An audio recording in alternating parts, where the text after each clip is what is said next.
Hey guys, welcome to the channel. Let's get right into it. Pokemon fans are exhausted, and not enough people are talking about it. Every 2 months, a new set is coming out. Just recently, Chaos Rising came out, and already coming up in July, a new set has been announced to be released. More UPCs, more ETBs, whole bunch of new chase cards, another $500 gold card that everybody wants. And of course, we all get the initial hype, but if we're being honest, 2-3 weeks after the release, we're already kind of over it and ready for the next set to come out. It's always one set to the next, to the next, to the next, and it's getting, at least for me, pretty exhausting. And I feel like the community as a whole would agree with that. There was a time back in the day when there wasn't a set being released every 2 to 3 months. You'd have to wait months for the next set to come out, but in that time, you could focus on collecting the newest set that came out for several months at a time. You could save up your money, the anticipation, waiting for the new set to drop, months down the road, thinking about it every single day, every week. And then when that drop finally came, it was huge. But how does it go now? Chaos Rising comes out, the new Japanese set gets released for the next English set, and everybody has moved on. Now we're all talking about Darkrai. It's all Darkrai, and Chaos Rising just got released. We can't even enjoy a set right after the release weekend before everybody's talking about the new set after. Honestly, it feels like Pokemon releases a set every 12 minutes. And people aren't rushing around for just like booster boxes or anything big like that. It's every product. Collection boxes, mini tins, premium collection, ultra premium collections, special sets, Japanese exclusives, holiday collections, promo boxes. And still, even with all those things being released, we have another set on the way. And man, I'll tell you what, it's burning me out, but I love it. And nowadays, a lot of Pokemon is just FOMO. There's a lot of stress involved to try to get some product or to get some cards. If you miss one product, you really feel left behind. And good luck getting any after that point. You'll have to wait another week to maybe find another drop at your store. And then you don't get any product. And of course, you go online and you see everybody, and I mean everybody, opening packs, pulling the SIRs, pulling the gold cards, pulling the Chase Illustration rares. And you're just sitting there with no product, feeling that FOMO.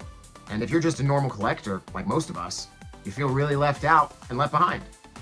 And I feel it, and I'm sure you guys do too. There's always a constant pressure to look or find Pokemon cards because of how scarce it is. And that constant pressure causes you to keep buying, keep opening, keep ripping, keep spending, keep chasing, because Pokemon right now isn't a hobby anymore.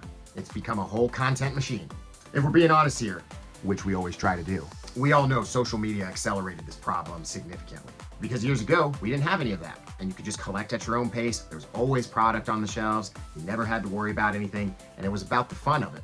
And now, as we can tell with Perfect Order, the internet decides what's a good set and what's not. The cards you want, social media tells you what you want. The amazing sets, social media tells you what's the amazing set. You get the drill. The cards aren't cool because you like them. It's cool because TikTok and Instagram said it was, and it's really expensive. You see certain people promoting products or certain cards, and overnight, prices on all those products skyrocket. Everybody panic buys, and nobody actually cares about the Pokemon. They only care about the value of it. And that changes the entire feeling of what collecting should be. Now, what's really odd today is nothing feels rare anymore because everything is rare. Let me explain this. There's a weird phenomenon going on right now. A good example of this would be the Bulbasaur from the first Partner Illustration Collection box. Nobody really cared about that Bulbasaur. It was trending $20 to $30 on the market forever. And then we found out there was a Pikachu hiding in the back. And suddenly, that card skyrockets in price. Another good modern example of this is the Eevee from Evolving Skies. The basic Eevee card in a reverse holo has skyrocketed up to almost $15. Why? Because there's a Rayquaza flying in the background. Now, everybody thinks that if there's an extra special Pokemon in the background of that card, the value increases. People panic buy, and now this card that's 10 cents is a $20 card. And if you're a Pokemon content creator, like I am, like some of you guys are, the burnout gets even worse. Let me know, guys, have you experienced any of this? A lot of Pokemon openings aren't about fun anymore. It's about performance. It's about getting views. You need bigger reactions. You have to get big pulls, or no one's gonna tune in. And you need to constantly be uploading. And eventually, you don't open packs anymore because you enjoy it, but because you have to. And even the viewers are feeling it. A lot of the Pokemon content out there is the exact same stuff. Fake screaming, overreactions, overhyping cards that aren't valuable, the clickbait titles, you name it. And that's why I say, if you're out there creating content, make it different than the rest. I think the big thing that people miss is the feeling that Pokemon, or even just card collecting in general, used to give us. We didn't have all these apps to track our collection that gives us real-time updates on market values, population reports, all the data we could ever want on these cards. It was just getting the pack. Shoot, I didn't even know grading cards existed until a year ago, but you hear it all the time. Everybody talks about grading cards. People specifically hunt cards just to grade them and sell them, which in and of itself, great way to make some money.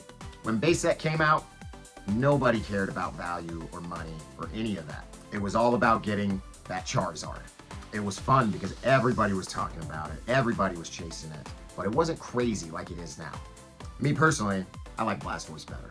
And when you saw the whole collection, you could find the card that you liked the most and chase that one. Don't get me wrong, we still do that, but we just don't see it a lot in the Pokemon community. More so just in our private little groups of friends. And a lot of people are trying to buy that nostalgia feeling back. But here's the thing, guys. You can't. So how does Pokemon itself fix the burnout?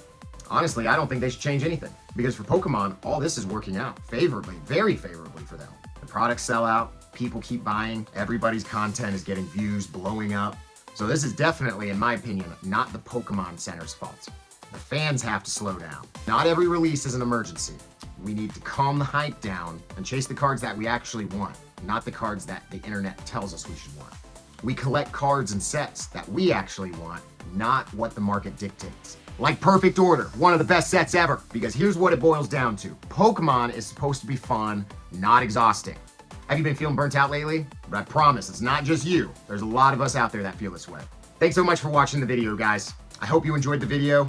And make sure to drop a comment below for what Pokemon cards made you feel special and that you chased when you were a kid. And if you want to chat more about these things or open packs with us, we do our live streams. So make sure you like and subscribe, share our content, and come hang out with me on live streams every single week. And I'll see you guys in the next one. Cheers!